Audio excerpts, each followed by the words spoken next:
there was nobody in the market in this region, and so everybody was getting on an airplane flying to Waco, Texas, so why not give it a shot here in Northeast Nebraska? I'm Mark Kanitz. And I'm Lukas Rix. And we co-own the 1912 Emporium in Wayne, Nebraska, along with Prairie and Bloom in Omaha.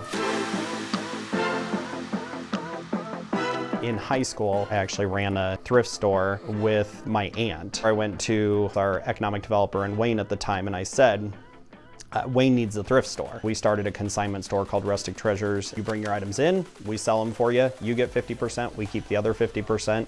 My story begins here in Wayne. I grew up here. This was my childhood home. You had spent your years here in college and knew some of the community. I had grown up here and still knew people, so I think opening a business kind of in my hometown, you're a little bit of new hometown, you had instant buyers, people who were your customers, and they had your back, they wanted to support you, so they were here to support us.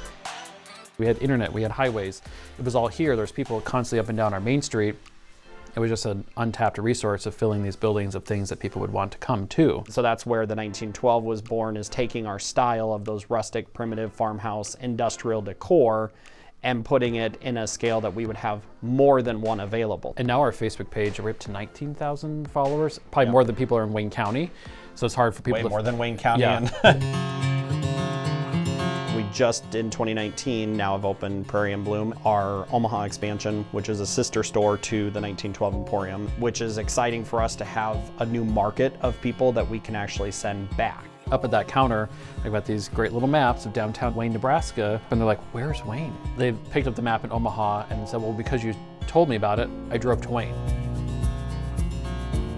I think it comes down to just hard work. I mean, it takes a tremendous amount of work, and even when you go into business with your spouse, I think it's the care that we have for our items. Northeast Nebraska, just rural people in general, take better care of their objects. It's not a throwaway world. Where we live, there's just not an option in our book to throw something away if it still has value.